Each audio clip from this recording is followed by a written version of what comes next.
Another thing that I'm noticing in the job market is that you can make it to your final round, but then the reviews of why you didn't get the reasons, I said reviews, sorry, the reasons why you didn't get the opportunity is very vague. And I've gotten not a cultural fit, and they love my I've even gotten that they love my energy, my drive. They love the way I've presented myself in an interview.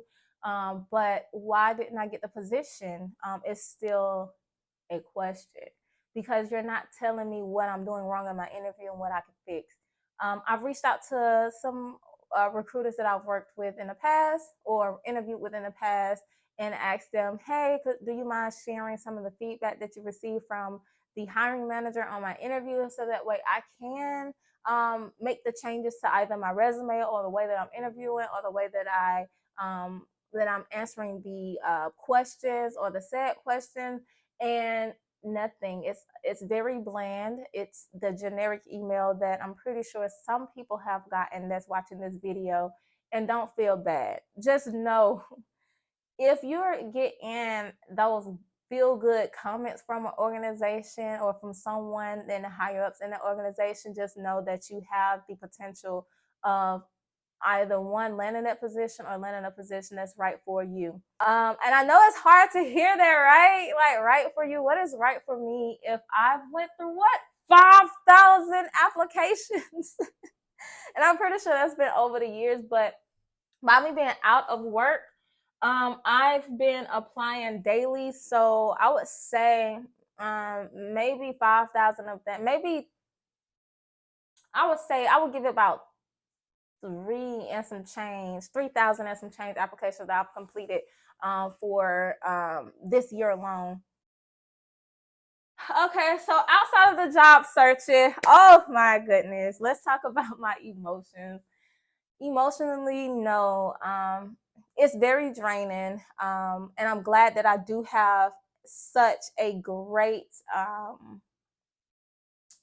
uh, support system behind me, because without them, I'm pretty sure that I probably might have been insane by now. Because again, if you don't have anyone to keep you grounded through this process, it's almost like, why did I go to school? You start to question yourself, and that's what I've done. I've questioned, why did I go to school? I've questioned, why do I have debt if I have not gotten this opportunity, or I've not landed an opportunity at this moment, and it's not fair. Sorry, you guys.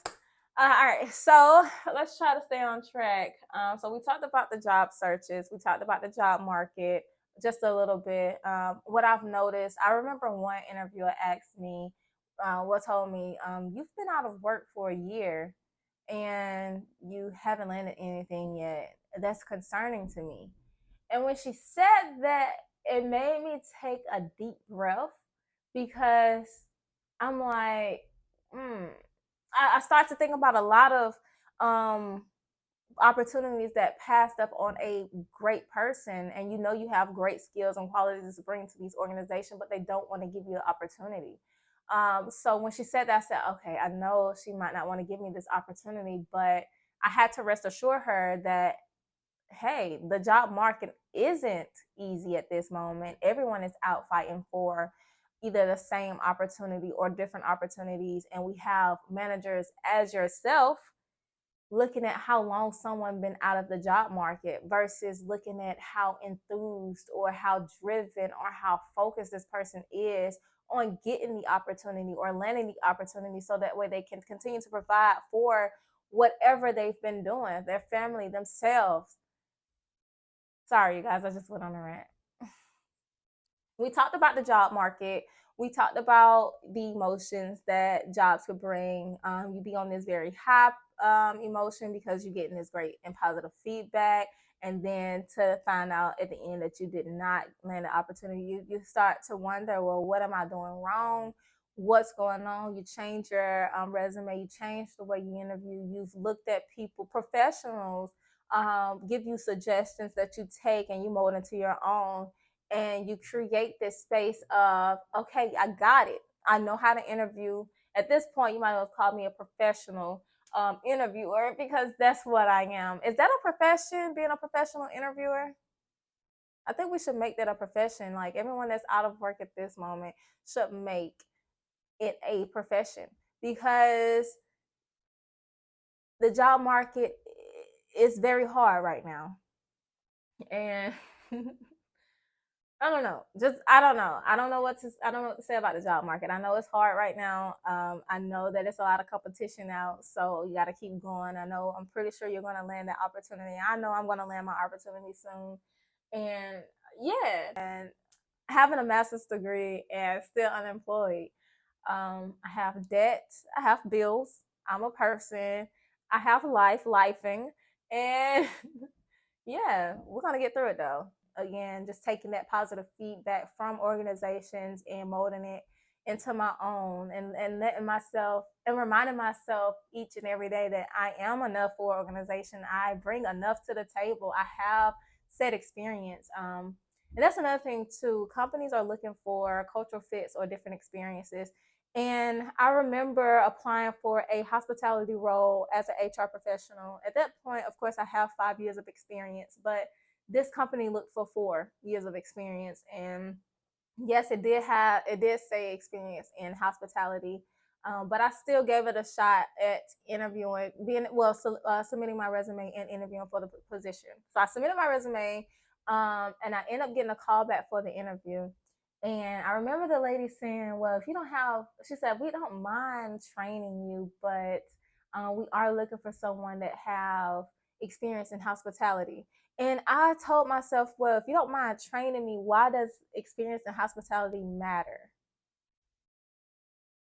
That's what I remember telling myself, because again, um, in any organization you step a foot in, you have to be trained on their policies. As an HR professional, you're going to be trained on the policy, you're going to be trained on the work culture. And to tell a HR person that um, you don't mind training them, yes, of course, I need you to train me on the policies anyways. I need you to tell me about the policies, give me the reading, give me the tools that I need to be successful in my role. But then if you don't mind training me, then you don't mind training me on the culture, so that way I can mold into that culture. And in HR, your mindset is set to adapting to any environment, because HR change on a daily.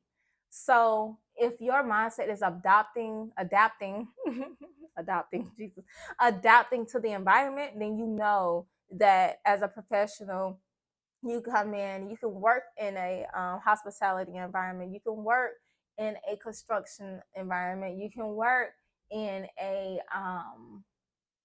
transportation environment or a warehouse setting, because again, you're supposed to be able to adapt to the changes. Companies change culturally every few years or every year, because they want to change for what the employees are wanting, what the employees are pushing for change for, right? So it shouldn't be hard. You just need to know I have the credentials and my tools to get this job done. Yes, it's very emotional. Yes, it's draining. Yes, it's very time consuming, but keep going. Don't stop. And just remember, your girl is out here too. Like, I am 2 degrees hotter, but I'm still unemployed. Like, we're going to get through it though, you guys. Love you always. You guys, have a great day. Bye.